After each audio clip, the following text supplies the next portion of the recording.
2017년 9월 24일 하나님께서 저에게 주시는 말씀은 민수기 27장 1절에서 11절입니다.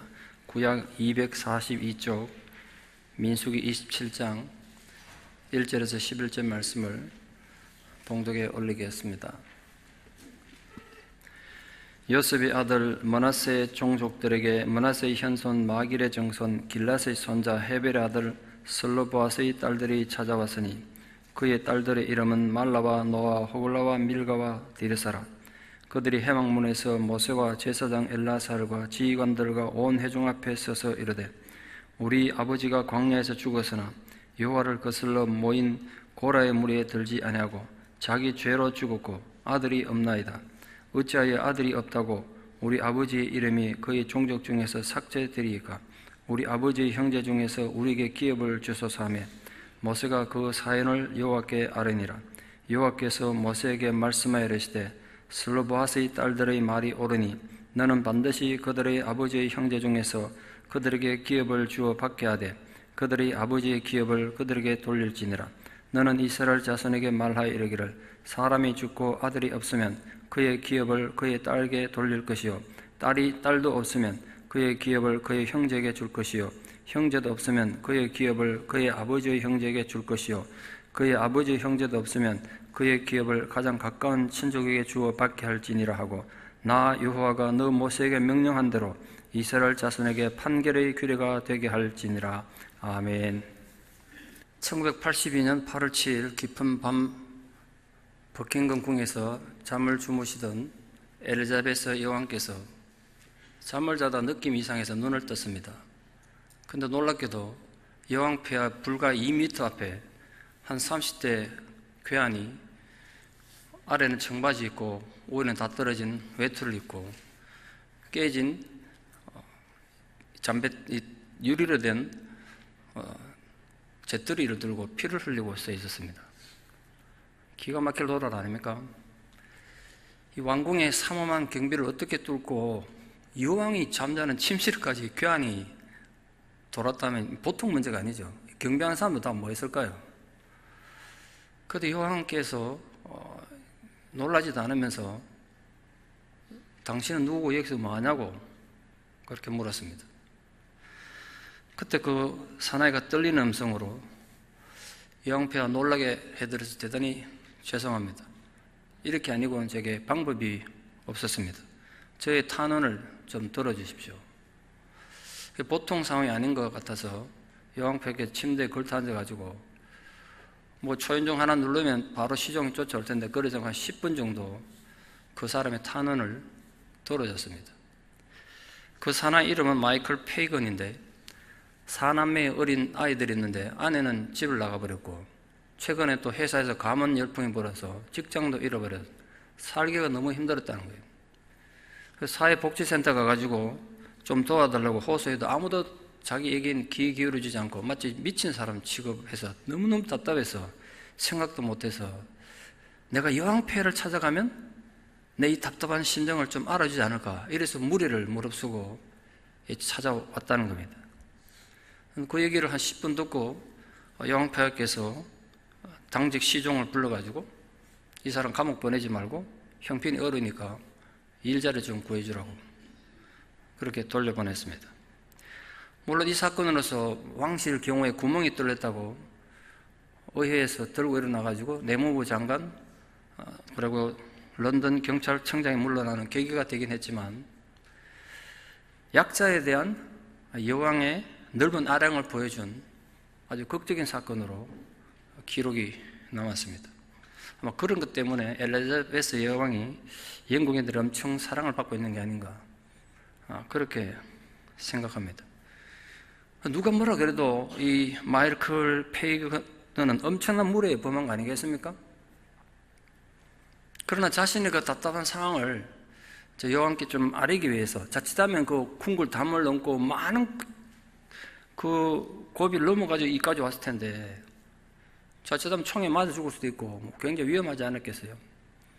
자기 답답한 사정을 탄원하기 위해서 목숨 걸고 자기 앞에까지 온 이 연약하고 불쌍한 한 사람에 대해서 그 간절함에 대해서 여왕 폐하도 감동됐기 때문에 감옥도 안 보내고 거의 탄원을 들어준 게 아닌가, 그런 생각합니다. 오늘 본문은 그런 내용입니다. 우리가 꼭 생각해야 될 중요한 사실이 하나 있습니다.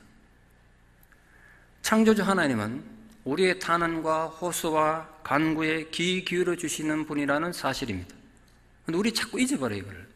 하나님 저 멀리 계신 것 같아요. 내 힘든 상황에는 아무 관심이 없는 것 같은 절망과 섭섭한 마음이 우리를 힘들게 할 때가 굉장히 많습니다. 그러나 약한 자를 배려하시는 하나님 아버지는 우리의 작은 신음소리조차도 응답하시는 분이라는 것 잊지 마십시오. 오늘 본문은 슬로프하시라는 딸만 5을 두고 아들이 없이 죽은 한 불행한 사람의 집안에서 일어난 사건입니다. 슬로프하시 어떤 삶을 살았는지 성경에 전혀 기록이 없으니까 알 수는 없습니다만, 그가 어떤 삶을 살았는지 좀 유추해 볼 수 있는 근거는 좀 남아있죠. 아마 그는 비교적 젊은 나이에 죽었을 겁니다. 왜냐하면 딸이 5명이 있었는데 아직 아무도 출가하지 않았던 거 보면, 결혼하지 않았던 거 보면 어린 딸들 두고 죽은 거니까 젊을 때 죽었을 겁니다. 그러나 그는 하나님을 반역하는 무리에 가담하지 않았을 뿐 아니라 나름대로 신앙적으로 살려고 노력했던 인물이었던 것으로 추정됩니다. 아들이 없고 딸들 뿐이었지만 나름대로 신앙교육도 잘 시켰던 아버지였던 것 같습니다. 그건 그의 딸들이 보여준 영적 태도 때문에 제가 그렇게 추정한 겁니다. 여자의 인권이 전혀 보장받지 못하던 그 고대 시대에 딸들이 보여준 총명함과 하나님에 대한 신앙 고백은 아버지의 훈련 없이는 절대로 생각할 수 없는 겁니다. 그때 무슨 예배, 지금 우리처럼 예배드릴 수 있는 장소가 있는 것도 아니고 신학교가 있는 것도 아니고 그 딸들이 하나님에 대한 경외감을 어디서 배웠겠습니까? 아버지한테 배운 거죠. 오늘 본문은 적어도 각기 다른 3가지 방향에서 바라봐야 제대로 이해할 수 있을 것 같습니다. 그래서 하나하나 좀 살펴보는 과정을 통해서 하나님께서 우리 모두에게 은혜 주시는 시간 되기를 소망합니다. 먼저 가장 중요한 슬로보아스의 딸들의 관점을 좀 봅시다. 이 그들이 보여준 신앙적이고 사회적으로 중요한 자세들이 오늘 본문의 주된 핵심이죠. 오늘 성경은 이 슬로보아스의 딸들을 소개하기 위해서 무려 7대 조상부터 기록하고 있습니다. 게다가 그녀의 이름들은 말라, 노아, 호글라, 밀가, 디리사라고 상세하게 기록하고 있습니다. 그렇게 한 이유가 뭔지 아십니까? 지금부터 말하는 사건은 허구가 아니라 소설처럼 지어낸 얘기가 아니라 역사적으로 분명히 일어난 사건이다. 이해하기는 참 힘들겠지만 어떻게 이런 일이 있을 수 있냐고 이해하기는 힘들겠지만 분명히 일어난 역사적 사실이라는 거예요. 또한 이스라엘에 새롭게 새겨진 중요한 재산 상속법에 대한 해석을 후대에 문서로 전하기 위해서 이렇게 상세히 기록한 것 같습니다. 세월이 많이 지나고 역사를 잘 모르는 편협한 남자들이 왜 여자에게 재산을 상속해야 되냐고 항의하거나 또 여자를 무시하고 재산을 가로채는 일들이 생겨났을 때 누구도 부정할 수 없는 근거가 되도록 오늘 기록을 남긴 것입니다. 첫째로 슬로바스의 딸들은 무엇보다도 지혜로우면서도 정말 용기가 있는 사람들이었던 것으로 그렇게 생각됩니다. 본문의 상황은 아직 가나안 땅을 정복하기도 전에 이 땅을 정복한 게 아니에요. 우리가 이제 가나안 땅 들어갈 건데 땅 정복하면 그때 땅을 어떻게 나눌 것인가, 그 배분하는 문제를 의논하는 과정에서 나왔습니다. 아시다시피 출애굽 1세대는 이미 다 죽었고 이제 가나안 땅 정복해야 될 책임은 출애굽 2세들에게 주어졌는데 땅을 정복하고 난 뒤에 땅을 어떻게 나눌 것인가, 그때 2가지 조건을 하나님께서 주셨습니다. 하나는 가족 중에 전쟁에 나갈 수 있는 20세 이상의 대를 열 남자가 있어야 할 것. 또 다른 하나는 고라 일당처럼 고라 일당이 반역을 저질러 다 죽었던 걸 배우셨습니다. 그런 것처럼 심각한 범죄가 없어야 한다는 것이었습니다. 그게 하나님 주신 율법이었습니다. 근데 슬로바스는 아들이 없이 딸만 5명 두고 죽었습니다. 그러니까 땅을 배분받을 수 있는 상황이 되지 못한 겁니다. 땅을 분배받지 못한다면 광야에서 보낸 지난 40년의 삶뿐 아니라 출애굽 사실 자체가 헛것이 될 수 있죠.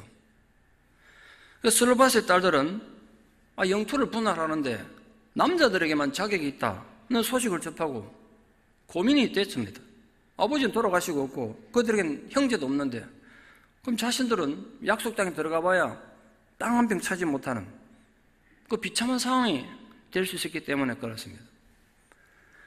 그러나 그들은 현실의 장벽 앞에서 단지 세상의 모순, 세상이 이렇게 모순이냐, 하나님의 사랑이라 왜 하나님의 공동체라 인간들이 이렇게 모순이 있냐, 한탄하고 원망하고 비판하고만 좌절에만 빠져있지 않았다고요. 땅 배분 방식에 문제가 있다고 모세와 대제사장과 온 족장과 회중들 앞에 나가서 당당히 문제를 제기한 겁니다. 여자들의 인권이 철저히 무시되던 그 고대 시대의 사회 정서상 정말 깜짝 놀랄 정도의 경이로운 일이었습니다. 강력한 남성 중심의 사회에서 이 슬바스의 딸들은 매우 혁명적 생각을 한 거예요. 이 구태의연함을 깨뜨리는 적극성, 타성에 젖지 않으려는 도전정신, 그게 사회 발전에만 필요한 게 아니라 신앙에도 정말 필요합니다. 저도 나이가 들어갈수록 지난주 제가 드디어 환갑을 들어서 저도 이제 60말로 인생을 달립니다만, 복음을 알고 하나님 말씀의 인도를 받는 자들은 날마다 자신을 새롭게 갱신하는 자들입니다. 구태연하게 빠지는 자가 아니란 말이에요. 그런데 놀랍게도 60년 신앙생활을 해본 경험에 하면 신앙생활 오래 할수록 또 남들보다 열정적인 믿음을 가졌다고 자부심이 강할수록 갱신되는 게 아니라 오히려 더 퇴폐적이고 더 폐쇄적이고 독단적이 되기 쉽습니다. 그 이유는 왜 그럴까? 제가 정말 고민을 많이 했는데 얻은 결론은 하나예요. 말씀에 대한 이해의 부족입니다. 깨달음의 부족 때문에 그렇습니다. 성경은 오늘도 우리를 타성에서 눈을 뜨고 새로운 미래를 향해 용기 있게 발걸음을 내딛도록 요구하고 있습니다. 그런 면에서 슬로바스의 딸들은 아주 치밀하고 논리적이었습니다. 앞으로 가나안 정복하게 되면 땅을 분배할 자들의 명단을 지파별로 정리했는데 거기 자기 아버지 이름 빠진 거 보고는 자기 아버지 이름이 기업 분배자 명단에 빠질 이유가 없다. 그렇게 이의를 제기한 겁니다. 동시에 이 딸들은 아버지에 대한 효성이 지극한 딸들이었습니다. 슬바스 딸들은 자신들의 생계만을 위해서 이런 충격적 요구를 한 것은 아닙니다. 초점이 이거야. 아버지 이름이 계속해서 역사 속에 이어지기를 원하는 효심에서 그렇게 한 겁니다. 딸들이 염려한 것은 기업을 잃은 땅을 잃는 것보다도 아버지 이름이 삭제돼가지고 완전히 자기들 역사에서 사라지는 것이 두렵다고 오늘 밝히고 있습니다. 아들이 없다고 어찌 아버지 이름을 삭제할 수 있습니까? 이 슬로바스의 항의는 히브리인들에게 이름이 얼마나 중요한 자리를 차지하는지를 보여줍니다. 아들이 없는 사람은 이름이 더 이상 그 역사 속에 기억되지 않았습니다. 슬로바스의 딸들은 아버지는 돌아가셨지만 아버지 가문을 지키려는 간절함이 있었단 말이에요. 아들 없이 죽은 슬로바스의 경우에 만약 딸들이 결혼하게 되면 그 아버지 가문의 이름은 완전히 역사 속에 사라지는 겁니다. 그런데 만약에 결혼하기 전에 어떻게 하든 자기들이 기업을 가지게 되면 그 기업이 결혼하면 남편 것이 되는 것이 아니라 아버지 것이 된단 말이에요. 아버지 이름이 계속 역사에 남길 수 있는 거죠. 그래서 슬로바스의 딸들은 아버지 이름이 역사에 대대로 남기를 원했습니다. 아버지에 대한 딸들의 아름다운 효심이 하나님의 약속을 믿는 신앙과 어우러져 가지고 아름다운 결실을 맺게 됐고, 이 사건이 선례가 돼 가지고 딸들도 기업을 받을 수 있는 역사의 새로운 기준이 된 것입니다. 셋째로 이 딸들은 남다른 통찰력을 가진 믿음의 사람들이었습니다. 슬로바스의 딸들이 제기한 문제는 단지 그들 개인에게만 해당되는 문제는 아니었습니다. 이 전체 회중에게 영향을 주는 중대한 문제라는 남다른 통찰력을 갖고 있었던 겁니다. 이 가나안 땅을 얻지 못한다는 것은 단지 땅의 문제로 끝나는 것이 아니라 더 심각한 문제가 있습니다. 슬로바스 이름이 명단에서 지워지면 법적으로 족보가 끊어지는 비극을 의미하고, 그건 곧 하나님 거룩한 공동체에서 끊어진다는 의미입니다. 그래서 슬로바스 딸들은 지혜롭게도 자신들의 아버지가 여호와를 거슬러서 반역을 도모했던 고라의 무리에 가담하지 않았음을 강조합니다. 왜냐하면 고라의 반역에 가담했던 초종자들은 다 죽음을 당했을 뿐 아니라 그들 모든 재산 다 몰수당하고 그 죄는 자손 대대로 이어져 갔기 때문에 그렇습니다. 그래서 자신들은 기업을 상속받을 권리를 상실할 이유가 없다는 거예요. 우리 아버지 그런 죄 지은 적 없다. 그걸 강조했습니다. 슬로바스 딸들은 하나님의 역사를 바로 이해하고 있었고 하나님 약속을 굳게 믿고 있었던 것입니다. 그래서 현실은 아주 비극적이었지만 결코 소망을 잃어버리지 않고 과감하게 미래를 개척해 나간 믿음의 사람들이었던 겁니다. 오늘 우리들도 우리의 믿음으로 불가능한 현실을 마주해서 그 불가능을 가능케 하고 나름대로 역사를 이루어 나가는 그런 생명력 가진 신앙이 되기를 바랍니다. 오늘 덧붙여서 슬로바의 딸들은 그들의 아버지가 자신의 죄로 인해서 죽었을 뿐이다 라고 말했습니다. 이 무슨 말입니까? 랍비 아키바는 이 부분을 해석하기를 슬로바시 안식일을 범해가지고 안식일을 날 일하지 마라 그러는데 일하다가 벌받아 죽었다고 주장합니다만 전혀 근거 없는 소설이죠. 그냥. 아마도 슬로바스는 대부분 출애굽 1세대처럼 필연적인 죽음을 당했다고 말한 것으로 보입니다. 중요한 이겁니다. 그들의 아비의 죽음의 원인을 죄라고 이 딸들이 단정했다는 것. 그건 하나님 앞에서 올바른 인간관을 가졌음을 보여줍니다. 그들은 하나님 앞에서 아버지뿐 아니라 자신들도 포함해서 모든 인간이 죄인임을 인식했습니다. 이건 놀라운 신앙적 통찰력이 아닐 수가 없습니다. 하나님 앞에서 자신의 위치를 올바로 인식하는 자만이 하나님 은혜를 받을 수 있다는 사실을 정확히 인식하고 있었던 것입니다.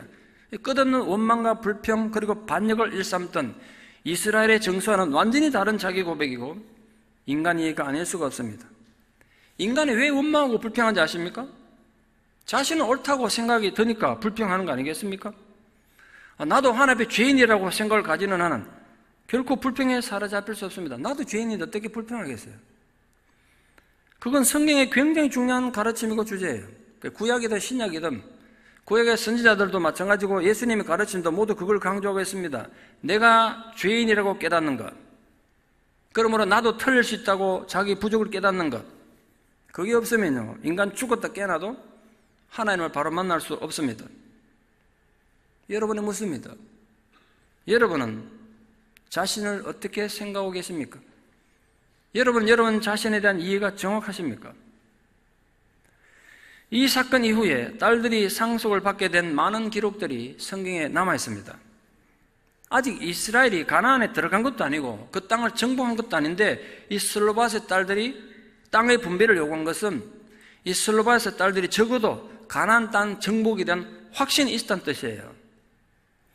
그러니까 이스라엘 백성들의 불신앙적인 태도와는 너무나 대조되는 아름다운 신앙의 모습이 아닐 수가 없습니다. 실내가 좀 덥습니까? 에어컨 틀까요? 안 틀어도 됩니까? 두 번째로 이 모세의 겸손한 리더십과 하나님에 대한 변함없는 충성을 말하지 않을 수 없습니다. 율법 적용에 있어서 모세도 미처 생각하지 못했던 문제가 발생한 겁니다. 지금 법과 현실이 충돌하는 이 현실을 어떻게 해결할 것인가, 생각도 못한 일이 벌어진 거죠. 지금 무엇보다 중요한 것은 이분이 중요한데요, 모세는 슬로바스의 딸들의 주장을 묵살하지 않았습니다. 다수길로 이 문제를 해결하자 그렇게도 하지 않았습니다. 그렇다고 모세 자신이 이 문제에 답을 주려고도 하지 않았어요.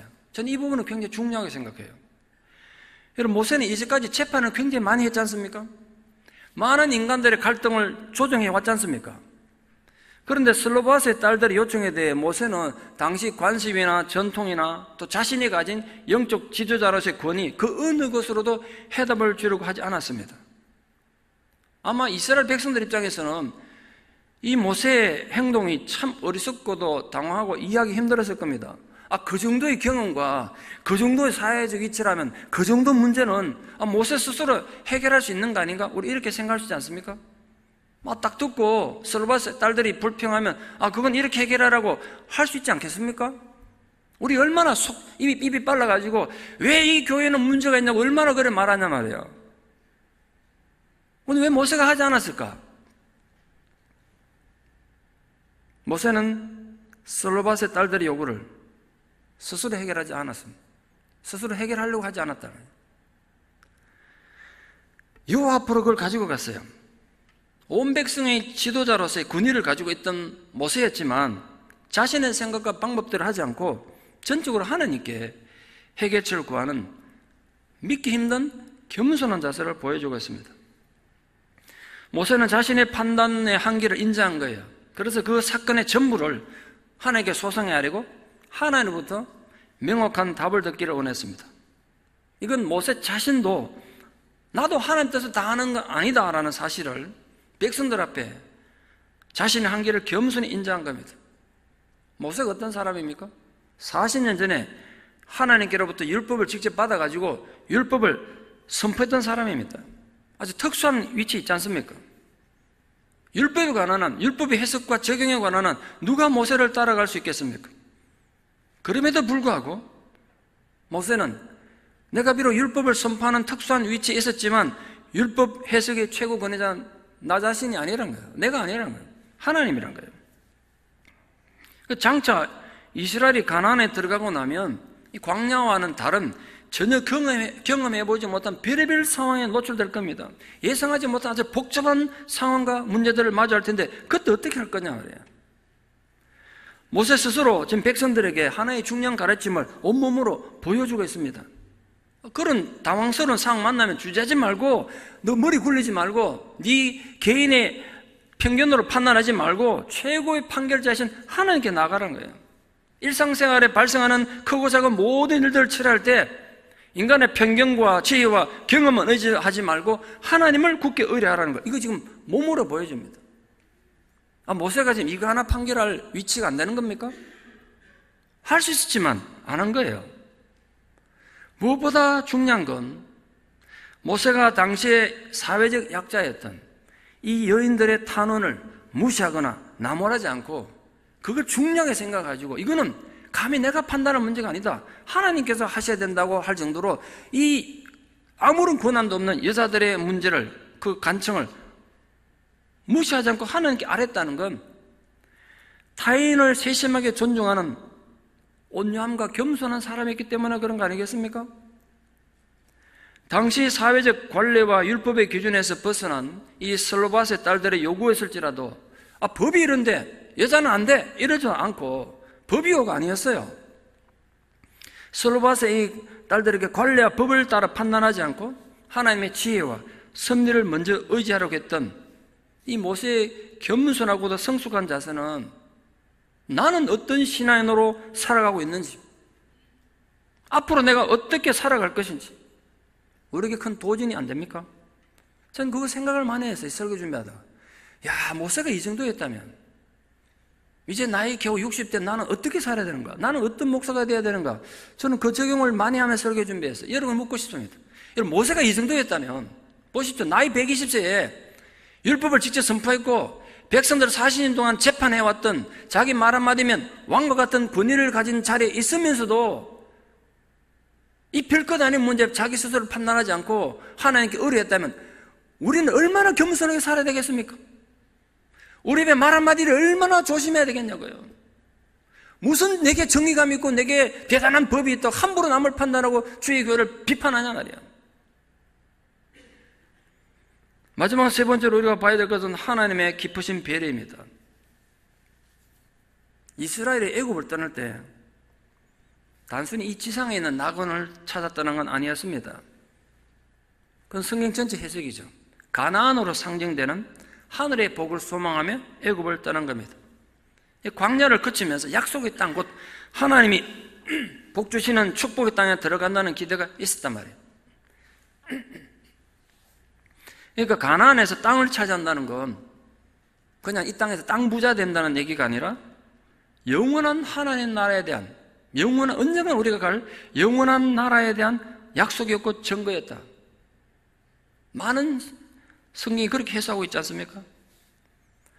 그러나 출애굽한 후에 천신만고 끝에 도착한 젖과 꿀이 흐르는 가나안 땅에서 땅을 분배받지 못했다는 건 경제적으로 어려움을 당하는 문제만 아니었어요. 더 본질적인 문제가 있습니다. 가나안 땅을 분배받지 못했다는 것은 상징적으로 천국에서 받을 기업을 상실한다는 뜻이고 나아가서 구원의 상실을 의미할 수 있는 심각한 문제였습니다. 그래서 아들이 없이 남편이 죽은 아내는 형제와 결혼해서 고인의 땅을 상속하기 위해서 천국에서 얻을 기업을 상징하는 땅을 대대로 소유해야 한다고 형이 죽으면 동생이 형수와 결혼하는 우리 형사 취수제라고 합니다. 대대된다고 해서 계대 결혼지라고 하는 그걸 원칙으로 삼아서 성경에 나오지 않습니까?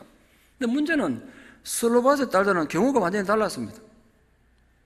그들은 남자 형제가 없고 아직 아무도 결혼조차 못했어요. 근데 아버지는 죽고 없어. 이럴 때 어떻게 해야 되냐 말이에요. 율법에 여기에 대한 규정이 없었어요. 그래서 슬로바스의 딸들이 나서서 자신들이 비록 딸이지만 아버지에게 배분된 땅을 우리 아들이 아니지만 자기들이 소유할 수 있게 해달라고 재판을 한 거, 판결을 요청한 겁니다. 재판의 결과는 슬로바스의 딸들의 승리였습니다.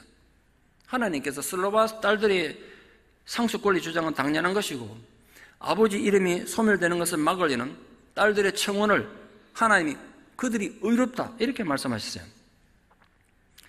전 이걸 감당할 수 없는 하나님의 겸손이다 이렇게 표현하고 싶습니다. 인간도 이렇게는 안 하는데 인간도 웬만한 사람이야 권위주의에 빠진 사람들은 자신의 권위가 상처 입는다고 잘못된 것 알면서도 고치지 않죠.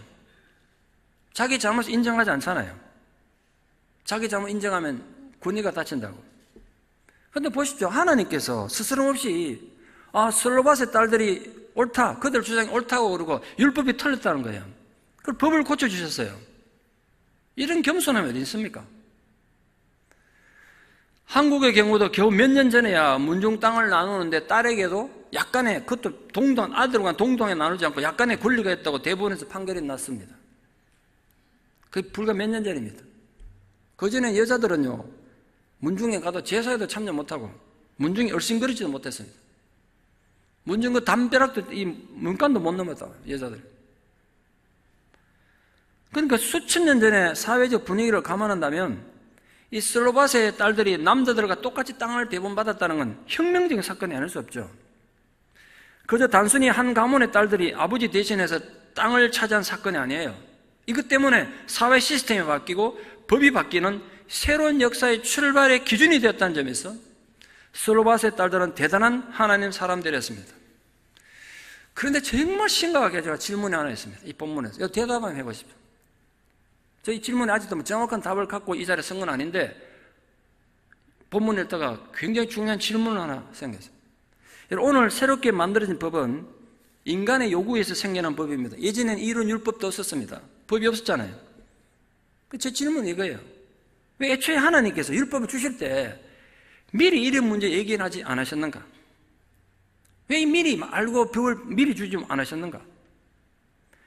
과부들이나 아들 없이 딸들만 있는 집안을 위해 그럴 땐 땅을 이렇게 배분하라고 미리 말씀하지 않으셨는가?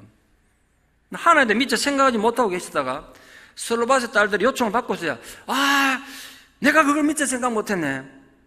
아들 없는 가문에도 땅을 주도록 했어야 하는데 왜 내가 그걸 미처 생각 못했지? 내가 너한테 미안하다 이런 겁니까? 여긴 분명히 하나님의 어떤 놀라운 계획이 있다는 교훈을 얻었습니다. 첫째는 자신의 필요에 대해서 하나님께 구하게 하시려는 의도. 에스겔이 그렇게 말했습니다. 하나님께서 너희들 향하여 엄청난 계획을 갖고 계신다. 하나님이 계획이 다 있단가. 그래도 그리하여도 너희가 나에게 간구하여야 한다라고 되어 있어요. 하나님 우리 형편 다 아세요. 모를 리가 없죠. 우리 그런 생각이 쉽잖아요. 하나님 내 형편 다 아시니까 기도 안 하고 가만히 있어도 하나님 이루어 주셔야지 이런 생각은 하나님 그런 말씀 안 하셨어요. 그래도 너희가 내게 구하여야 한다는. 안 그러면 안 이루어 주겠대요. 어떻게 하시겠습니까 앞으로? 하나님 원망만 하고 계시겠습니까? 아니면 하나님에 대한 믿음 가지고 간구하시겠습니까? 두 번째로 사회적 약자에 대한 이기적인 인간들의 배려심을 가르치려는 의도가 분명히 있었을 것 같아요. 세 번째로는 모세와 지도자들의 하나님에 대한 충성심에 대한 테스트. 이런 문제가 생겼을 때 너희들 너희 마음대로 문제를 해결하느냐? 아니면 그걸 하나님께로 가져오느냐? 그 약자에 대한 올바른 재판을 가르치시려는 의도가 있었지 않았을까?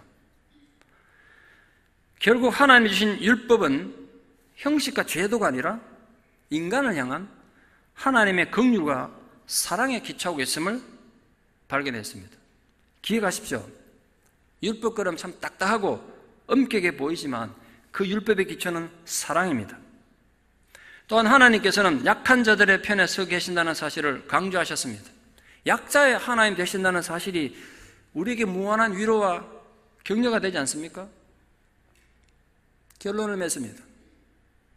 오늘 결론적으로 이 사건에서 우리는 어떤 교훈을 얻고 우리 삶에 어떻게 적용해야 합니까? 첫 번째로 누가 뭐라 그래도 슬로바스의 딸들은 새로운 역사의 기준이 됐습니다. 슬로바스의 딸들의 주장은 하나님께 상달됐고 이것이 이스라엘 상속법의 주요 판례가 됐습니다. 아들 없는 경우 딸들에게 재산이 상속되고 딸도 없는 경우에는 아버지 형제들과 가까운 근친순으로 이 재산이 상속되도록 규정하셨습니다. 본문에 그렇게 되어 있죠. 슬로바스의 딸들의 용기 있는 믿음의 요구로 이스라엘 사회에 새로운 토지 상속 제도가 세워진 계기가 됐습니다. 이건 획기적인 것이 아닐 수가 없습니다.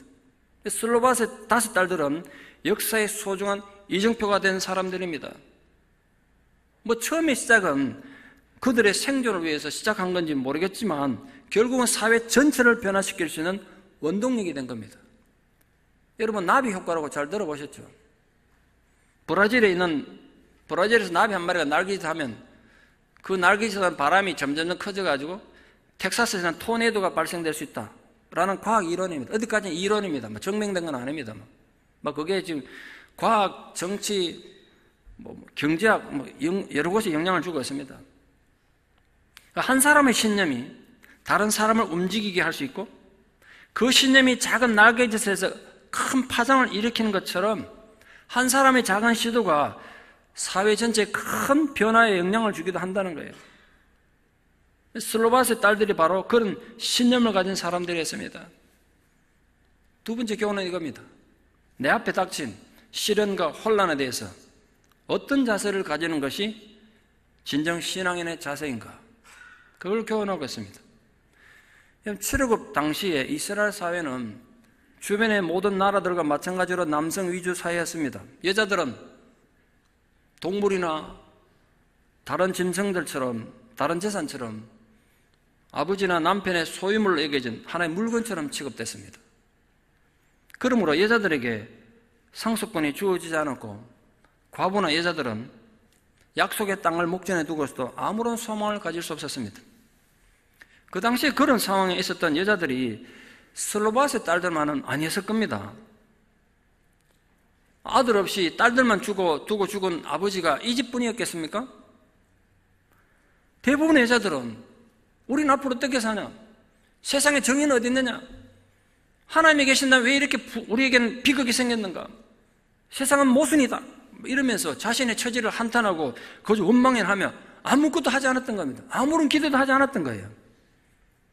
그러나 슬로바스의 딸들은 달랐습니다. 하나님에 대한 신뢰가 달랐고 현실에 대한 판단과 상황 판단 능력이 달랐던 거예요. 그들은 하나님의 선하심과 의로우심을 굳게 믿었습니다.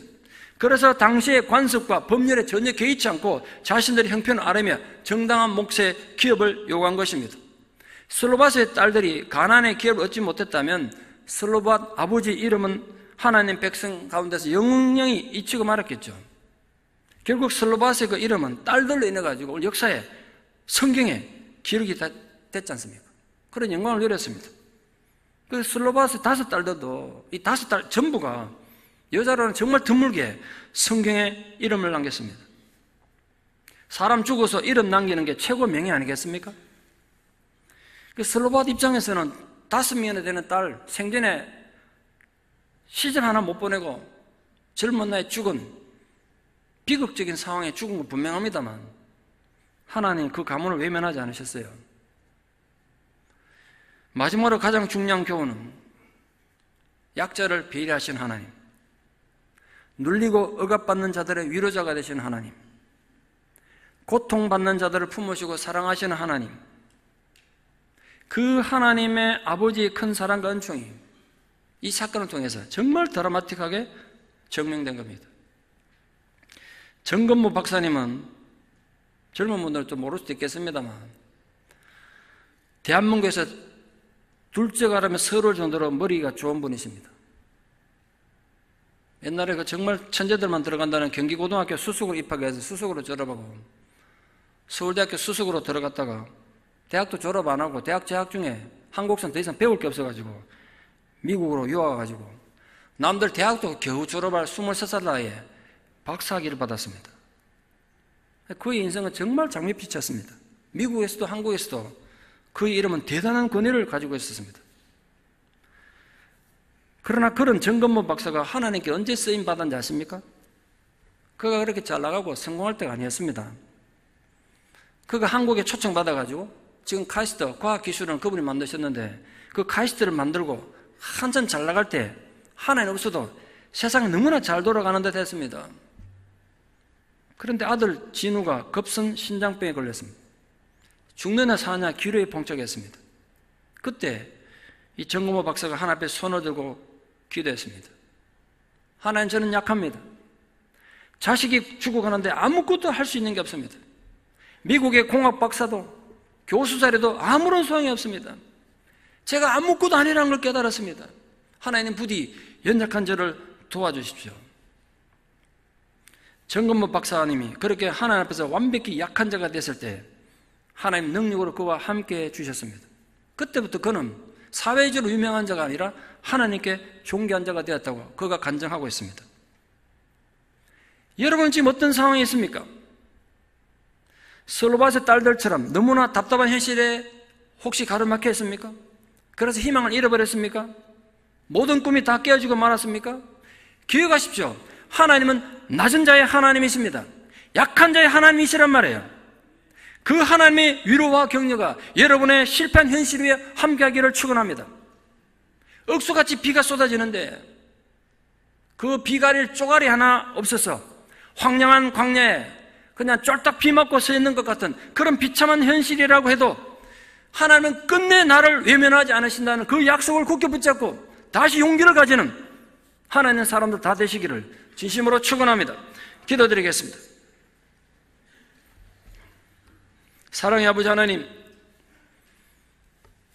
우리가 비록 삶 속에서 고난을 당하고 비참한 실패자가 되어도 우리 인생이 그것으로 끝나는 것이 아니라는 사실을 다시 깨달았습니다. 내가 비참하면 비참해질수록, 내가 실패하면 실패할수록, 내가 약한 자가 되면 될수록 하나님의 관심이 대상이 된다는 사실을 오늘 깨달았습니다. 그 연약한 자들, 그 약자들의 울부짖음에 결코 외면하지 않으시는 하나님 아버지의 위로와 격려가 오늘 살아가는 모든 주의 성도들과 함께하는 은혜가 있게 하여 주시옵소서. 지금 어떤 상황이 있든지 이 하나님의 위로와 격려가 절실히 필요한 모든 주의 자녀들에게 약한 자의 하나님 되시는 하나님 은혜가 구체적으로 부어지는 감동이 있게 하여 주시옵소서. 예수님 이름으로 기도드리옵나이다. 아멘.